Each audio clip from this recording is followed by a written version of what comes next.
Have you ever watched those easy watercolor painting tutorials, tried acts on watercolors, or even followed a beginner tutorial, only to find yourself that you didn't get the exact result? Trust me, I've been on the same frustrating journey. In this video, I want to share my experiences and spare you the heartache I went through when I started with watercolors. I'll give you 5 harsh truths and I'll provide the guidance how to avoid those pitfalls. So join me as I reveal these harsh truths and share valuable insight gained from my own journey in watercolor painting. Before you go, hit the subscribe button so you guys can get weekly uploads from our channel. And let's get started, guys. This one is on top of the list because everybody knows that watercolors can be unforgiving. Watercolors dry quickly and making correction is quite challenging. You can also see the mistakes often remain visible. Embracing mistakes as part of the artwork. It is the essential approach for watercolor painting, with a mindset that welcomes imperfection or any mistakes. These unexpected brush strokes or pigment shifts can often lead to beautiful and unexpected outcomes. That's why watercolors are known for painting beautiful impressions. They also contribute to the character and spontaneity of your artwork. There are a few strategies to navigate the unforgiving nature.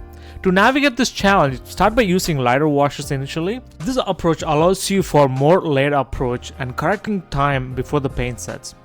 Additionally, planning your composition ahead of time and practicing precision in your brushwork can significantly minimize errors. Remember, precision doesn't imply imperfection, it's about understanding your materials and using them deliberately.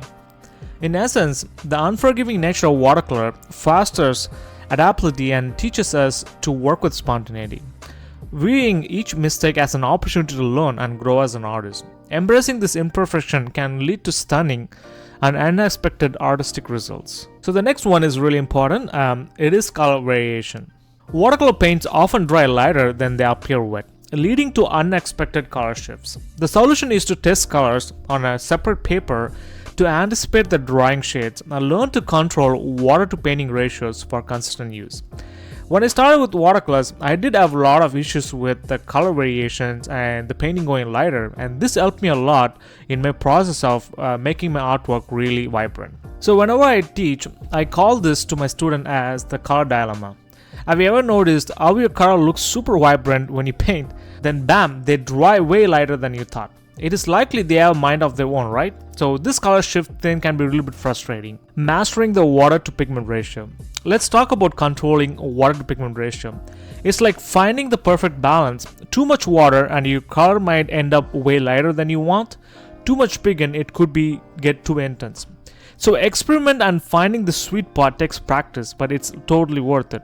Remember, watercolors can be sneaky with their color game, but with a little bit of testing and some experimenting with water to color ratios, you will get a hang of it. So embrace the surprises and adapt and watch your art skills grow. The next one, not a lot of beginners think of, is paper quality matters. Subpar paper can buckle, warp or bleed excessively, impacting the artwork's quality. Picture this, you're all excited about a watercolor painting. Your paper starts doing gymnastics like warping, buckling, and soaking up paint like there is no tomorrow. Not a great experience, right? So invest in a good watercolor paper. Trust me, it's a game changer. High quality watercolor paper can handle those juicy washes without turning into crinkled mess. It gives your artwork a stable surface to work on, and it's easier to do the transition as well. Preventing paper mystery. Now before you start painting, consider stretching your paper. It's like giving a little warm-up exercise to your watercolor paper. This process also helps to prevent that annoying warping. Personally, I don't like stretching my watercolor paper, so I usually go for a thicker paper. It's sturdier and more resistant to heavy washes.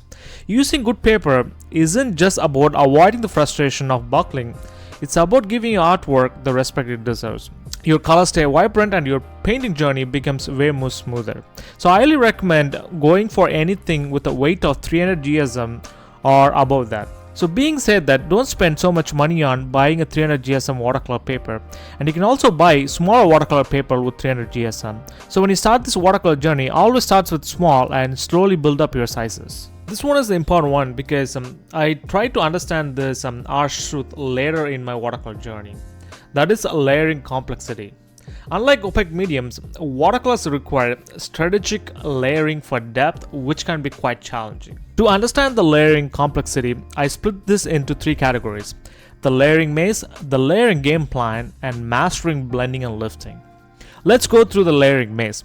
Have you ever tried to adding layers to your watercolor painting and it ended up being a mess instead of creating a beautiful depth you envisioned of? Yeah, it happens. Layering watercolors can be like solving a tricky puzzle. So we have to have a good layering game plan. So here's a tip. Plan your layers ahead of time. Start with the lightest color or lighter washes and gradually move towards the darker tones or the darker values. Think of your building a house. So you build the foundation first, then the walls, and this is the exact technique we have to use to create the sense of depth and richness in our painting. So the last one is mastering blending and lifting. But wait, there's more.